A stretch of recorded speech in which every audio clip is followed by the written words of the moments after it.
What's up guys, so this video is on how to respond to difficulty spikes, and I have a couple gameplay clips, ways that we dealt with some difficulty spikes and overcame some difficult situations. Difficulty spikes are times when you have like a boss plus a horde plus some specials and elites or whatever, and that's what ends up wiping most parties on Legend. Now as a disclaimer, I am obviously atrocious at Dwarf because I'm in white health as an Ironbreaker, so you know I suck really bad, but we're still gonna have to salvage this situation regardless. So we start out, we have a bounty hunter who's behind me, then we have a huntsman here, and then there's me. And we'll see that the first thing that happens, the huntsman, he's going to throw a bomb at a chaos spawn who hasn't grabbed anyone. That tells you one thing. That tells you that the huntsman has shrapnel. Look at his ult meter. It's almost full, and he wants to nuke this boss, right? And here we see that the bounty hunter makes one of the biggest mistakes that I see players make all of the time. The bounty hunter, he goes to the left, right? Instead of going backwards or the right or literally any other direction, he goes behind the piece of cover. The huntsman just used his ult. That was an error. He goes behind the piece of cover. See this? The huntsman is there. The bounty hunter's here. That error is what causes this whole situation. Don't do that. If the boss is on you, it's important that you decide where the boss goes. The boss shouldn't be deciding where you go. So anyway, you know, we get some specials. The bounty hunter goes down, blah, blah, blah.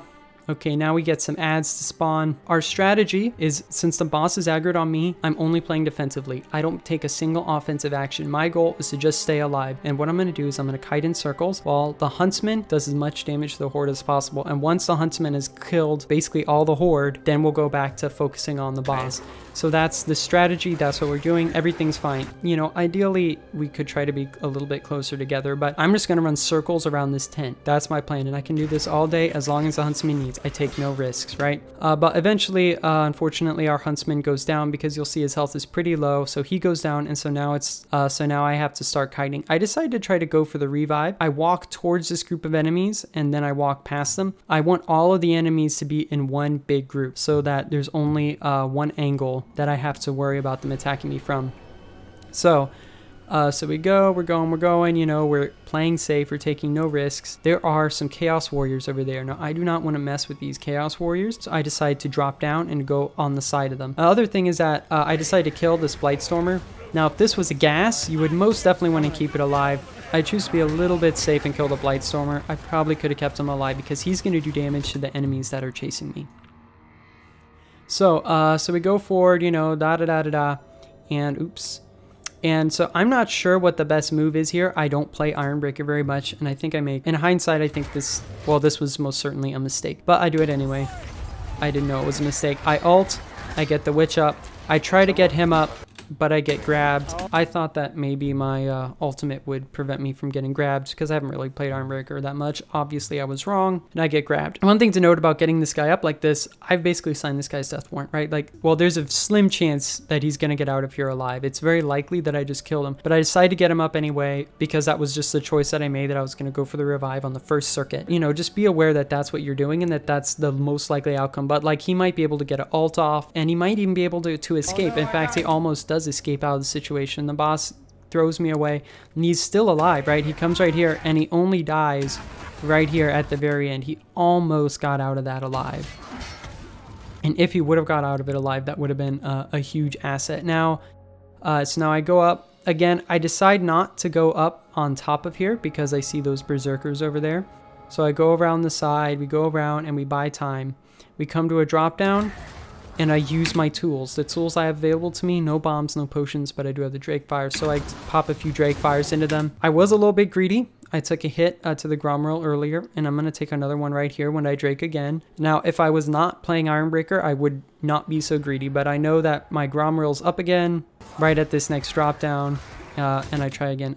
So I keep going, you know, go around in circles. Now I go up on the boardwalk, and now I want to explain why these boardwalks are great. Look at this. See, every time this boss does an attack, he's damaging all of those chaos guys.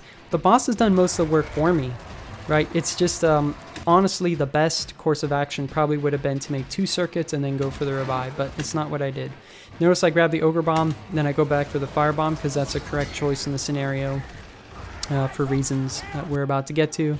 We go up forward, Now, we get up here, I throw the fire bomb, and I exaggerate my movement to the right side of this piece of cover, and here is why. So let's say that there's a piece of cover here. The piece of cover here is the dead witch hunter, and I throw a firebomb here.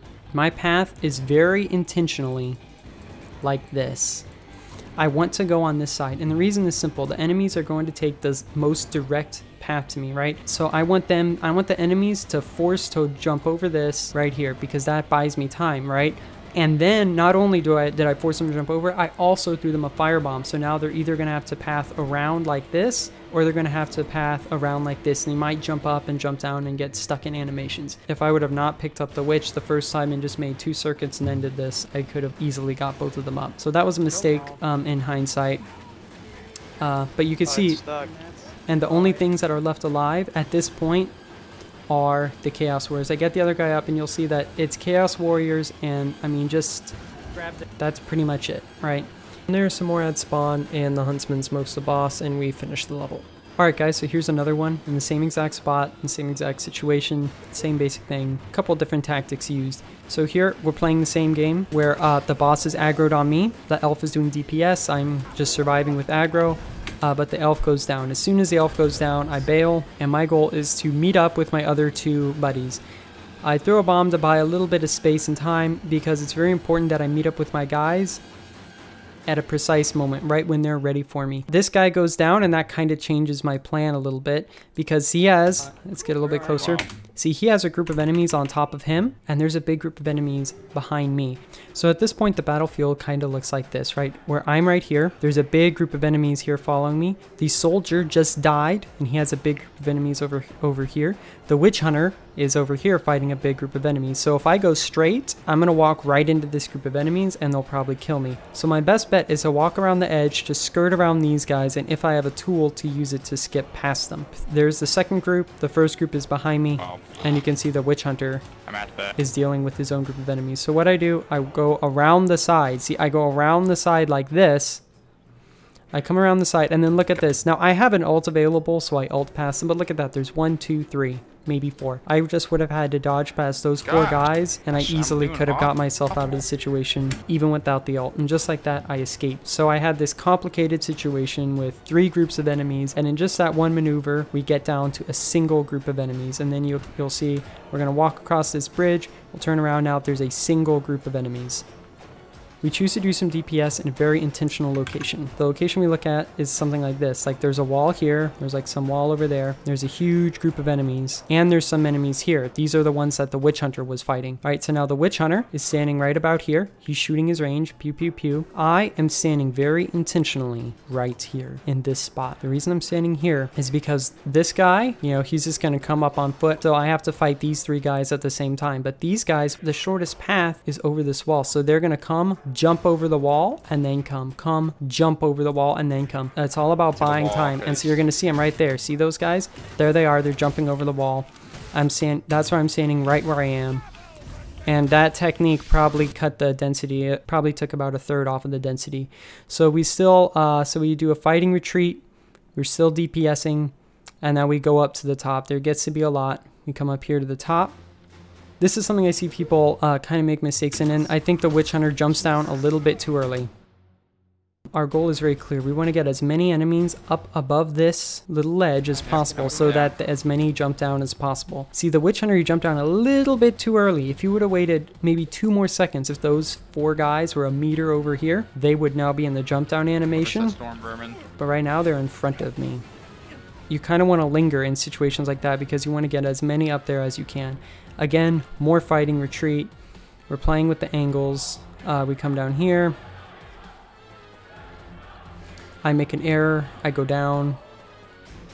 The witch hunter is able to save me. And then the witch hunter goes down here. I come down here. Witch hunter heals me. And the witch hunter makes an error. An attack probably went for me. An AoE attack smacked the witch hunter. Now I have to get the witch hunter alive. The way to res is pretty simple.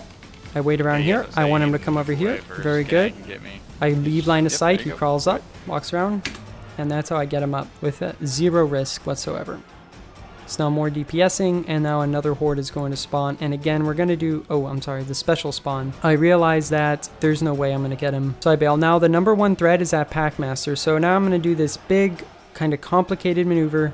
The Packmaster's coming at me with some Storm Vermin.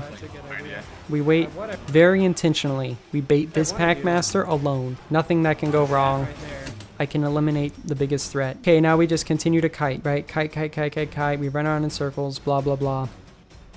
We come, we get the witch hunter back up. The witch hunter kills a warp fire. It ends up not being an issue here, but one thing I see very often is when you're in this kind of situation where there's a lot of enemies and you're kiting, a lot of times you'll get people up and they will stand and fight. They won't immediately run. So if you're in this situation and someone gets you up, if they've been kiting, you need to pay attention to what they're doing, and you probably need to keep kiting. There's probably a reason. Like if we were to try to stand still up there and fight this, we would obviously die. Kiting is the only answer to this scenario. So we come here, we fight. I farm up a lot of temp health, more fighting retreat, we're using the choke points, we're using the ledges to our advantage. Eventually we kill all the horde, and then we get the guy by himself, and we win. So I hope this was helpful. You can see that the first scenario was caused by a positioning mistake from the bounty hunter. I didn't help it when I decided to try to get the revive up after only making one pass. I should have made two, but I kind of just wanted to see what would happen if I only did one. I think the second clip shows the importance of moving under pressure and managing priorities to survive a long engagement. I think both clips demonstrate how strong tactics can overcome poor mechanics. I make an enormous amount of mechanical errors in both clips, but I'm able to overcome those errors with good tactics.